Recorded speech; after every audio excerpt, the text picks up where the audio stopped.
کیونکہ وہ شخص مومن ہی نہیں ہو سکتا جس کو نبی صلی اللہ علیہ وسلم اس کے والدین، اولاد اور سب انسانوں سے زیادہ محبوب نہ ہو جائیں. یہ ایمان کا کرائیٹیریا ہے. سارے انسانوں، چاہے کوئی کتنے بڑے بڑے اسکالرز ہوں، سائنٹسٹ ہوں، ریسرچرز ہوں، چاند پہ جانے والے لوگ ہوں، جو مرضی ہوں، جہاں رسول اللہ صلی اللہ علیہ وسلم کی بات آ گئی، یہ بات سچی ہے.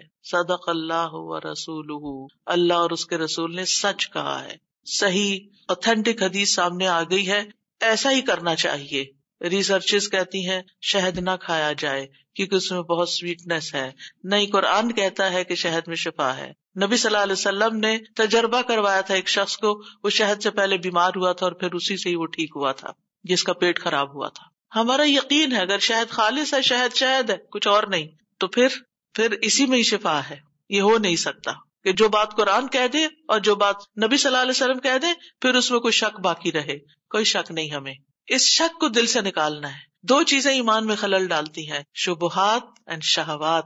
کیونکہ جب ہمارے اندر ڈاؤٹس آ جاتے ہیں نا کسی چیز کے بارے میں، تو پھر ہمارا یقین اٹھ جاتا ہے، پھر ہمارا عمل کمزور ہو جاتا ہے. اور اسی طرح جب ہماری خواہشات آگے آ جاتی ہیں تو پھر ہم لیزی ہو جاتے ہیں، ہم اپنی مرضی پسند کے محبوب کام کرنے لگتے ہیں اور دوسرے کاموں کو پیچھے کر دیتے ہیں، چاہے وہ ہمارے لیے زیادہ فائدے کی کیوں نہ ہو. ابن قیم کہتے ہیں ہمارا آپ پر صلات بھیجنا یہ ہے کہ ہم اللہ تعالیٰ سے مطالبہ کرتے ہیں، ہم اللہ تعالیٰ سے دعا کرتے ہیں، اللہم، کہ اے اللہ ہمارے نبی کی اور بھی زیادہ تعریف کریں اور آپ کی فضیلت اور شرف کو ظاہر کریں اور آپ کی تکریم اور اپنی قربت کا آپ ان کے لیے اظہار کریں. یعنی اے اللہ تعالیٰ آپ ان کو اور زیادہ محبوب بنا لیں، اور زیادہ ان کو عزت دیں، اور زیادہ ان کے درجے بلند کریں. اور یہ سچے دل سے تو دعا اسی کی ہوگی نا جو نبی صلی اللہ علیہ وسلم سے محبت کرتا ہوگا اور آپ کی اہمیت کو جانتا ہوگا. ان لوگوں کا درود کیا درود ہوگا جو نبی صلی اللہ علیہ وسلم کو وہ عزت اور مقام دیتے ہی نہیں جو واقعی ان کا ہے. کیونکہ جب تک کسی سے محبت نہ ہو تو اس کے لیے اس درجے کی دعا بھی نہیں ہو سکتی. چاہے دن میں کوئی 10 دفعہ آپ سے کہنا میرے لیے دعا کرو، آپ کریں گے، لیکن اس پیار سے وہ دعا نہیں نکلے گی جس پیار سے وہ دعا نکلے گی جس سے آپ کے لیے محبت. وہ نہ بھی کہے تو آپ اس کے لیے دعائیں کرتے رہتے ہیں. اور پھر یہاں پر اس آیت میں صرف صلاۃ کی بات نہیں بلکہ کیا فرمایا، وَسَلِّمُوا تَسْلِيمًا، سلموا، آپ کو سلام کا تحفہ بھی دیں. صرف صلاۃ نہیں بلکہ سلام بھی کریں. تسلیم کا کیا مطلب ہے کہ آپ پر خیر و برکات نازل ہوں، آپ پر اللہ کی رحمتیں ہوں، سلامتیاں ہوں، اور آپ ہر طرح کی تکالیف اور آفتوں سے محفوظ رہیں، ہر طرح کے نقائص سے پاک رہیں. جب ہم کہتے ہیں نا اللہم سلم علی محمد، درود ویسے تو یوں پورا پڑھتے ہیں اللہم صلی وسلم علی نبینا محمد، تو اس کا مطلب کیا ہے کہ یا اللہ محمد صلی اللہ علیہ وسلم کے لیے آپ کی دعوت میں، یعنی آپ نے جو دعوت دی لوگوں کو اسلام کی طرف، آپ کی امت میں اور آپ کے ذکر خیر میں ہر طرح کی سلامتی لکھ دے، ہر طرح کے نقص سے سلامتی ہو جائے. اور اس طرح امت آپ کے لیے جتنی دعائیں کرتی جا رہی ہے، یعنی جب سے نبی صلی اللہ علیہ وسلم کے بارے میں یہ آیت اتری اور جب سے صحابہ کرام اور پھر تابعین، تبع تابعین اور امت کے باقی لوگ ان ساری صدیوں میں آپ کے لیے یہ دعا کر رہے ہیں، ان ساری دعاؤں کے اس درود کے نتیجے میں آپ کا مقام بلند ہوتا جا رہا ہے، ہوتا جا رہا ہے، ہوتا جا رہا ہے. آپ سوچئے کہ اللہ سبحانہ وتعالیٰ کتنا قدردان ہے. نبی صلی اللہ علیہ وسلم نے اپنی نبوت کی مختصر زندگی میں جو محنت کی سو کی، لیکن اس کا انعام اور صلہ کتنی خوبصورت شکل میں اللہ تعالیٰ دے رہا ہے کہ دنیا میں آپ کا نام بلند کر رہا ہے اور آپ کو بلندی عطا کر رہا ہے اور آپ کے لیے سب سے دعائیں کرنے کو کہہ رہا ہے. یعنی درود کیا ہے؟ نبی صلی اللہ علیہ وسلم کے لیے دعا، اور وہ دعائیں اللہ تعالیٰ قبول بھی کرتے جا رہے اور اس کے نتیجے میں نبی صلی اللہ علیہ وسلم کے درجات بلند ہوتے چلے جا رہے ہیں. تو سوچئے جو سنت کی پیروی کرے گا، جو آپ کے مشن کو آگے لے کے بڑھے گا، جو اخلاص کے ساتھ اس رستے کو اپنائے گا، جو یہی کام کرے گا جو محمد صلی اللہ علیہ وسلم نے کیے، جو آپ کا پیروکار ہوگا، جو آپ کی سنت کا متبع ہوگا، جو آپ کے اس مشن یعنی دین کی تبلیغ کے کام کو آگے لے کر بڑھے گا، کیا اللہ تعالیٰ اس کو ایسے ہی چھوڑ دیں گے؟ کیا اللہ سبحانہ تعالیٰ اس کی قدر نہیں کریں گے؟